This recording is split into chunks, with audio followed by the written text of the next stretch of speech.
ஐயா, காதலை பற்றி எழுதாத கவிஞன் இல்லை, காதலை பற்றி எழுதாதவன் கவிஞனே இல்லையா.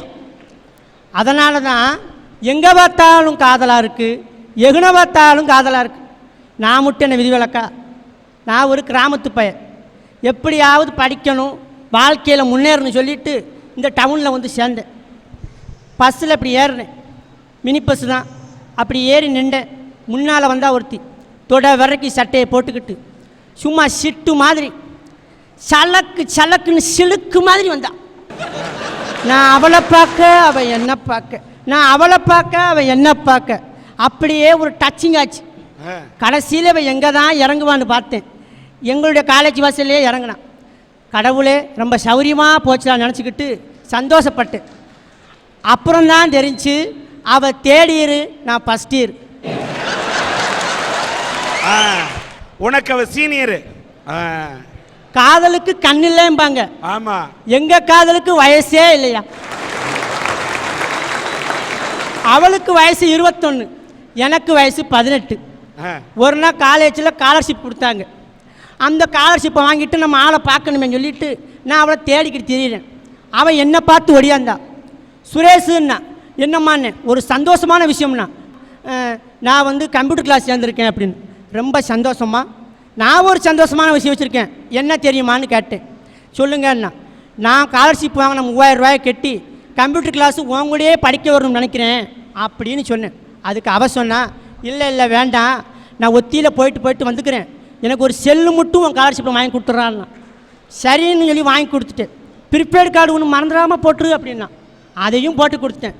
போயிட்டு இருந்த காரணம் பசங்க விடுறது சொல்லு, அதனால தான் பொண்ணு கேட்குறா செல்லு. இப்படியே போய்கிட்டு இருந்துச்சு.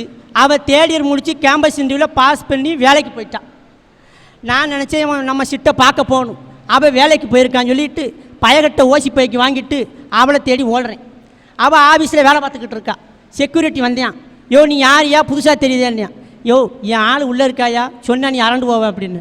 சரி நான் போய் கூப்பிட்டு வரேன்ட்டு இவனும் போய் கூப்பிட்டு வந்தேன். அங்கேருந்து வந்தவ என்னைய பார்த்ததும் ஆ ஆ ஆன்னு சொல்லிட்டு என்னைய கட்டி பிடிச்சி நச்சு நச்சுன்னு ஒரு முத்தத்தை கொடுத்தா. நச்சு நச்சுன்னு. சுரேஷு நம்ம பார்த்து எத்தனை நாள் ஆச்சுரா தம்பிட்டாயா. கடைசியில் அடிஸ் அவ தம்பின்னது நீ வெம்பி போயிட்டியா சொல்லவாயா வேணும். அப்போ நான் ஃபீல் பண்ணேன், அடாடா சட்டையை தூக்கி சனினா போகிறப்ப தான் இந்த பிரச்சனை நமக்கு வந்திருக்கு. இதை முதல்லே நம்ம யோசிச்சுருக்காம போனமே நினச்சேன். சரி இனிமேல் விடப்படாது. இவ கூட கடற்கரையில் போய் காதலிக்கிற நேரத்தை கல்வியில் செலுத்தியிருந்தா வாழ்க்கையில் முன்னேறி இருக்கலாமே. இப்படி தாடி வளர்த்துட்டு தெரிய வேண்டிய அவசியம் இல்லையே நினச்சிட்டு. தாடி விட்டா தப்புன்றியா? எனக்கு சார் என்னை வச்சுக்கிட்டே தாடி விடுறது தப்புன்றியா ஐயா? என்னை சார் செய்ய கண்ணு கெட்டதுக்கப்புறம் சூரிய நமஸ்காரம் மாதிரி ஒரு புண்ணியம் இல்லை. அதனால் கண்ணு கெட்டதுக்கப்புறம் சூரிய நமஸ்காரத்தை பற்றி தான் நான் பேச வந்திருக்கேன். இங்கே இருக்கிறவங்க எல்லாருக்கும் குடும்பம் இருக்கும். அவன் தாய் அப்போ தான் எங்களுக்கு வசதி, தாயிற் சிறந்த கோயில் இல்லைன்னு சொல்லி எல்லாரும் பேசுகிறாங்க. ஆனால் எங்கள் அப்பா இருக்காரு, அப்பா அப்பப்பா சொன்னாலும் ஓயாது, சொல்ல சொல்ல தித்திக்காது. தினம் குடிச்சிட்டு வந்து என்னை அடிப்பார். நான் கேட்டேன், இதுக்கெல்லாம் காரணம் நம்ம வீட்டில் இருக்க கிளவி தான். அவர்கிட்ட போய் கேட்ப மட்டும் போனேன், ஏ கிளவி நீ ஒழுங்காக அவன் பிள்ளைய வளர்த்துருந்தா அவர் தினம் குடிச்சிட்டு வந்து என்னை அடிச்சிருப்பாரா, எனத்தை வளர்த்து தொலைச்ச கிளட்டி சிரிக்கின்னு. அவ சொன்னா, ஊரெல்லாம் புள்ள பெத்தான் ஏடா உறங்காம, நானும் புள்ள பெத்தேன் ஊருக்கே உதவாம, அந்த கதையை ஏன்டா கேட்குற, உட்காந்து கேட்குறேன் எம்பேரான்னா. ஏதோ டைட்டானிக் ரேஞ்சில் ஃப்ளாஷ்பேக் இருக்குன்ட்டு நானும் உட்காந்து கேட்க ஆரம்பித்தேன். அப்போ தான் எங்கள் பாட்டி சொன்னான், ஏலே இப்படிலாம் குடிச்சு உடம்பை கெடுத்து சீரழியாதரா, உறுப்பியாக சொன்னேன் கேளு, இனிமேல் குடிச்சேனா உன்னை வீட்டுக்குள்ள நுழைய விட மாட்டேன்னு.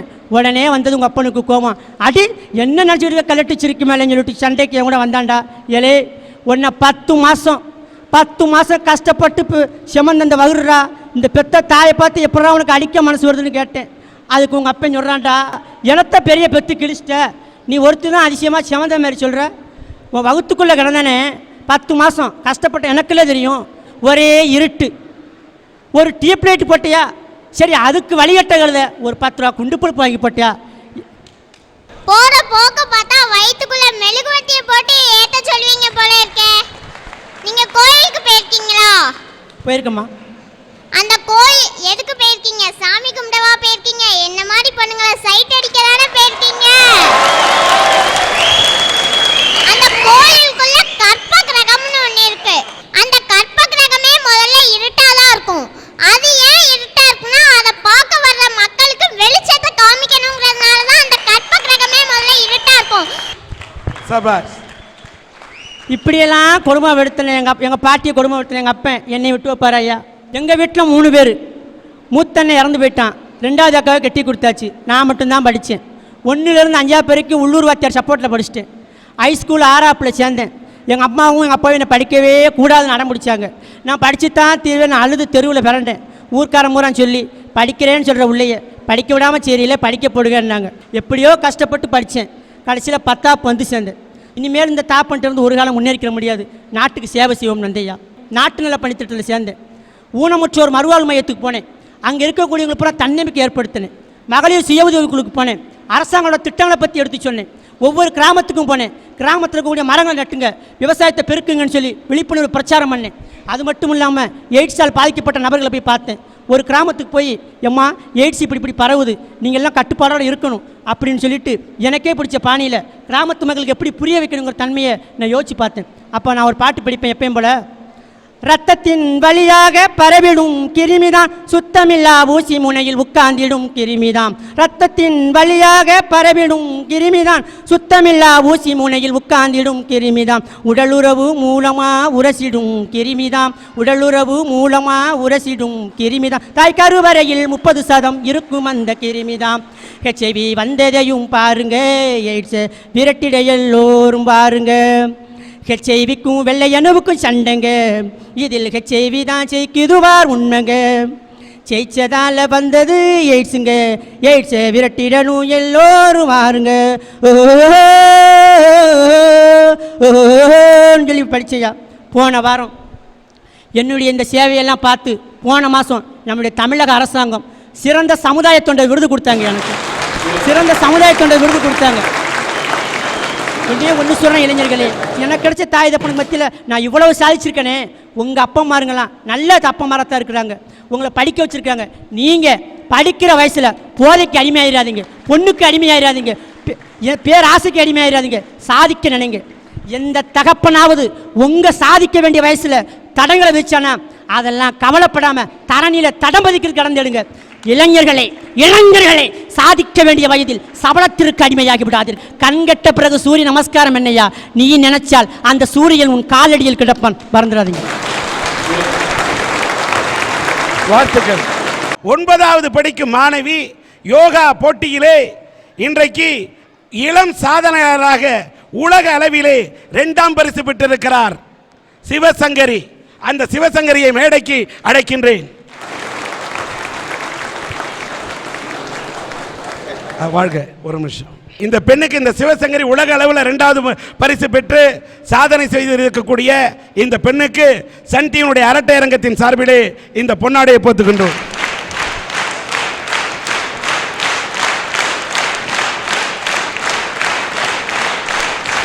பாருங்க, மேடையில் எனக்கு போட்டு விட்டார்கள் பொன்னாடை. பொன்னாடை போட்டாலும் அந்த பொண்ணுடைய தன்னார்வத்தை பாருங்கள். ஒரு பானை சொத்துக்கு ஒரு சோறு பதம் என்று சொல்வார்கள். அந்த பதத்தை இந்த மேடையிலே, அந்த யோகா வித்தையை நான் இந்த மக்களுக்கு செய்து காட்ட விரும்புகிறேன். எனக்கு சில நிமிட துளிகளை தாருங்கள் என்று அந்த பெண் கேட்கிறார். செய்து காட்டுங்கள். வாழ்க.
ஈன்ற போதும் பெரிதுவக்கும் அன்னை தன் மகன் சான்றோன் என கேட்ட தாய் என்று சொல்வதைப் போல என் தாய் மண்ணிலே பிறந்த ஒரு பெண், தமிழ் மண்ணிலே பிறந்த ஒரு பெண் இந்த முத்து நகரிலே இப்படி முத்தான ஒரு யோகா வித்தையை கற்று 5இல் விளையாதது 50இலே விளையாது. இந்த பெண் எப்படி வளைக்க கற்றுக்கொண்டிருக்கிறார், வளைக்கவும் கற்றுக்கொண்டிருக்கிறார், உழைக்கவும் கற்றுக்கொண்டிருக்கிறார். நீ இன்னும் உலக அளவில் இன்னும் அதிகமாக சாதிக்க வேண்டும். நீ சாதித்ததை இந்த தமிழ் மண் பார்க்க வேண்டும். இந்த அரட்டை அரங்கத்தின் நேயர்கள் என்று பார்த்ததை போல உலக அரங்கத்திலே ஒரு தமிழ் பெண்ணாக நீ உயர்ந்து நிற்க வேண்டும் என்று எல்லாம் வணங்கக்கூடிய அந்த தமிழ் கடவுள் மீது கடவுளை வணங்கி வாழ்க வாழ்க என்று உன்னை வாழ்த்துகிறேன். உன்னுடைய தந்தை இறந்திருந்தாலும் கூட உனக்கு தந்தைக்கு தந்தையாக இருந்து தாய்க்கு தாயாக இருந்து தந்தை என்பவன் தான் கற்றுக் கொடுப்பான் வித்தை என்று உலகம் சொன்னது. தந்தை மறைந்தாலும் தந்தை கற்றுத்தரும் வித்தையை தாயாக இருந்து நான் உனக்கு கற்றுத்தருகிறேன் என்று சொன்ன அந்த தாயே, உன் தாயை நான் மதிக்கிறேன். உன்னுடைய இந்த யோக கலையை நீ மேலும் மேலும் உன்னை ஊக்குவிக்க எங்களால் என்ற உதவி உனக்கு எது கேட்டாலும் எது வேண்டுமென்றாலும் இந்த சன் டிவியின் அரட்டையரமும் உனக்கு செய்து தர தயாராக இருக்கிறது. நீ ஆனால் இன்னும் வாழ்க்கையில மேல உயரணும். ஜிம்னாஸ்டிக் கற்றுக்கொள்வதற்கு என் குடும்பத்தில் வசதி இல்லை என்று சிவசங்கரி சொல்லுகிறார். அந்த வசதியை யாராவது ஏற்படுத்தி தந்தால் நான் ஜிம்னாஸ்டிக் வித்தை கற்றுக்கொண்டு உலக அளவிலே நான் மெடல் வாங்குவதற்கு, பதக்கம் வாங்குவதற்கு முயற்சி செய்வேன் என்று சொல்லுகிறார். நிச்சயமாக இந்த கோரிக்கையை அரட்டை அரங்கத்தின் நேயர்களுக்கு முன்னால் நாங்கள் வைக்கின்றோம். இந்த சிவசங்கரிக்கு அவருடைய தாய் நல்ல வித்தையை கற்றுக் கொடுத்திருக்கிறார். ஆனால் துரதிருஷ்டவசமாக இந்த பெண் தன்னுடைய தந்தையாரை இழந்திருக்கின்றார்.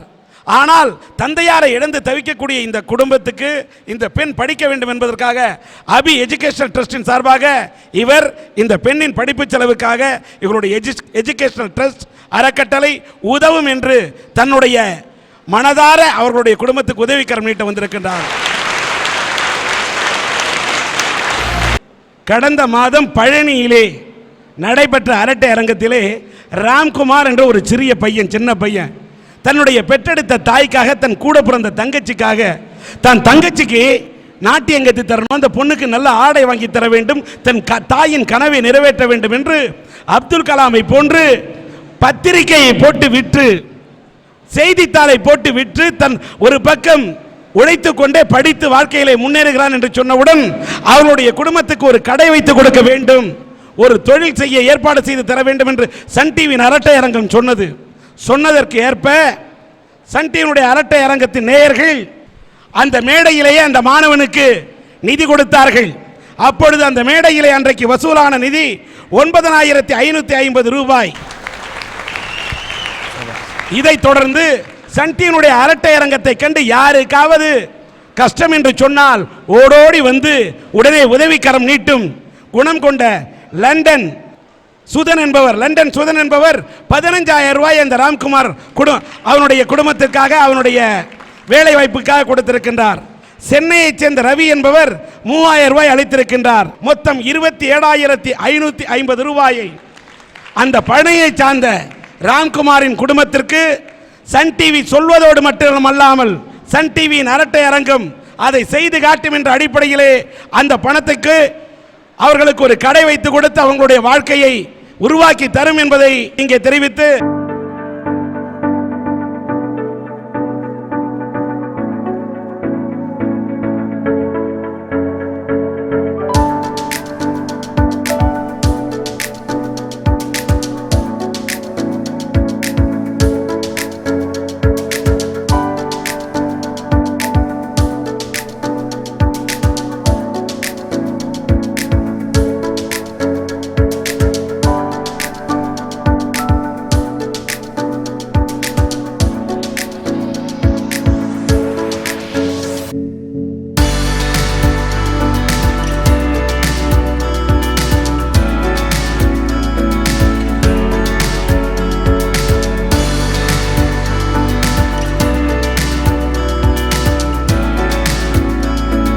அந்த பழனியை சார்ந்த ராம்குமாரும் அவருடைய தாயாரும் இங்கே வந்திருந்தால் அவர்களை மேடை கிடைக்கிறேன். ஐயா அழுவக்கூடாது. சொல்லுங்கம்மா, ஏதாவது சொல்றியா? சொல்லுங்க சார். இன்னைக்கு என் பையன் என்னை ஒரு கடை முதலாளி ஆக்கியிருக்கான். அவனோட தன்னம்பிக்கை, அவன் இந்த வயசுல அப்பா பார்க்குற வேலையை அப்பா விட்டுட்டு போனாலும் நான் உனக்கு இருந்து எல்லா உதவியும் பண்ணுவேன்னு சொல்லி அவன் வீட்டுக்கு பேப்பர் போட்டு அந்த காசை கொண்டு போய் இப்பேற்பட்ட குழந்தைய பெற்றதுக்காக நான் ரொம்ப நன்றி படுறேன். அதுவும் இல்லாமல் சன் டிவி அரட்டை இறங்கிறதுக்கு ரொம்ப கடமைப்பட்டு ரொம்ப நன்றின்னு சொல்லி ரொம்ப நான் வணக்கம்னு சொல்லி ரொம்ப கடமைப்பட்டிருக்கேன். நான் எங்கள் அம்மா என்ன எங்கள் அப்பா விட்டுட்டு போனேன், எங்கள் அம்மா விட்டுட்டு போயிருந்தா நாங்கள் அண்ணாத சார். எங்கள் அப்பா இருந்துட்டு இது கடினமான சுமைன்னு விட்டுட்டு போயிருந்தாரு. ஆனால் எங்கள் அம்மா இது இனிமையான சுமைன்னு ஏற்றுக்கிட்டாங்க வாசா. இதுதான் சார் ஒரு தாயினோட மனசு. ஓகே, இந்த மாதிரி பிள்ளை இருந்தா, இந்த தாய் நான் பெற்ற பிள்ளை நினைத்து பெருமைப்படுகிறேன் என்று சொன்னால், பெற்றெடுத்த பிள்ளை என்று சொன்னால் ஒரு தாய்க்கு பிள்ளை என்பவன் தொல்லையாக இருக்கக்கூடாது, இதை போன்ற பிள்ளையாக இருக்க வேண்டும். இப்படி பிள்ளைகள் நாட்டிலே இருந்தால் இந்திய மண்ணே தலை நிமிரும். உங்களை வாழ்த்துறேன். வாழ்க வாழ்க.